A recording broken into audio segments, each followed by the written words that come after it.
जल में ठार कह के और दीनानाथ से गुहार करे छथी कि हे दीनानाथ 3 दिन से भूखल प्यासल अहाँ के व्रत कैलो हन आब बाबा बर्दाश्त नहीं छे से सरकार कनी जल्दी दर्शन दियो और अपन कृपा बनाइयो।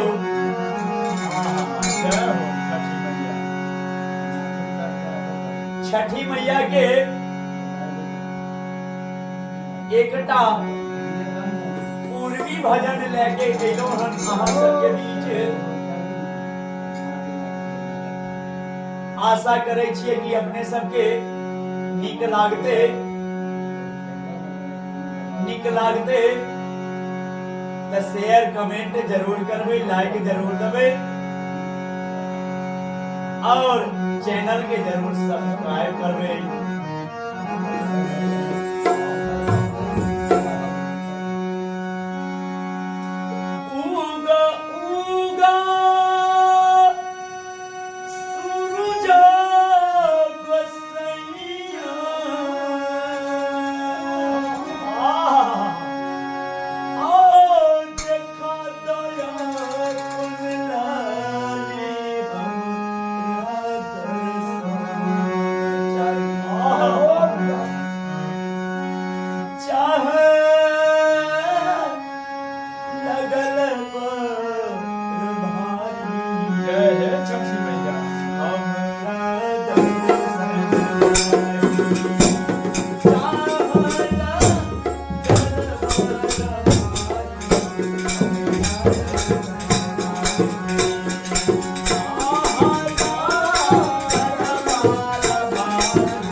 अपने सबके बीच गायब रहलिए हन छठी मैया के पूर्वी भजन छिए।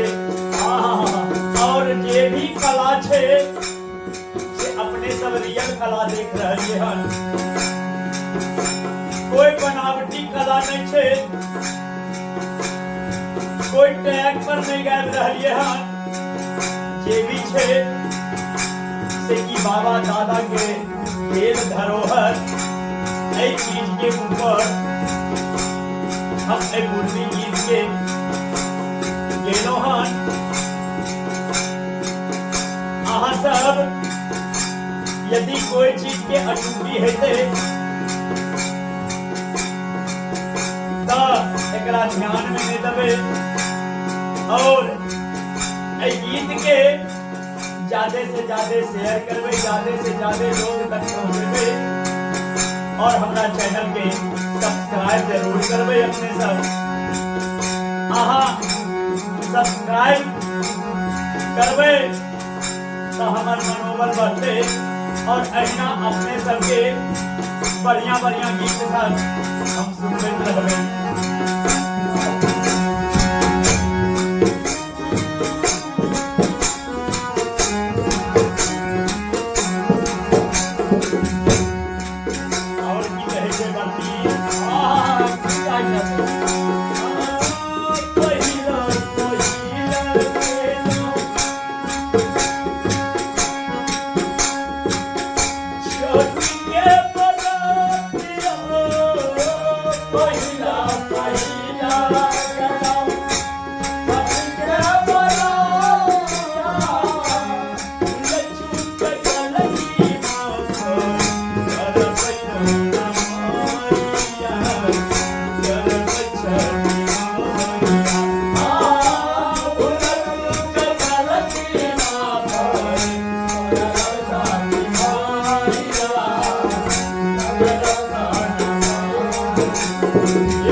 जाने अनजाने में कोनो गलती भ गेले तो मैया अहाँ क्षमा कऽ देबै जरूर।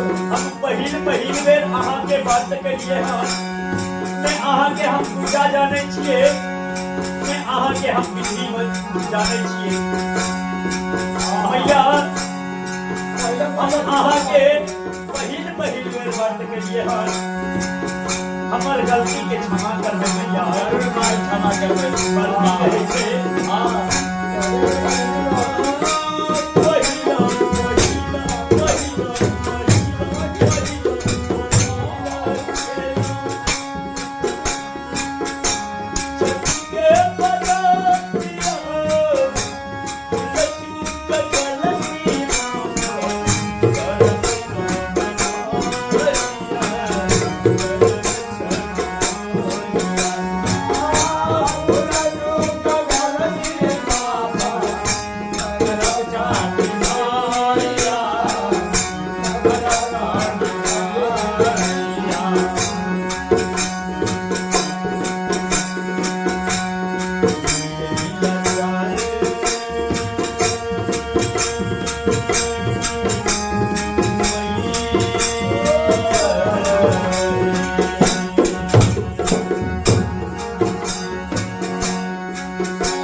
छी मैया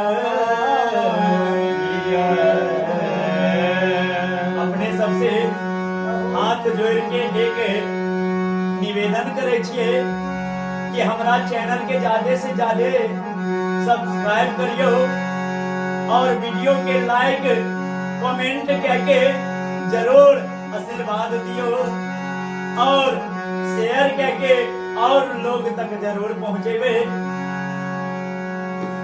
और अहिना अपने सबके बीच भजन कीर्तन से हम सेवा करते रहबे।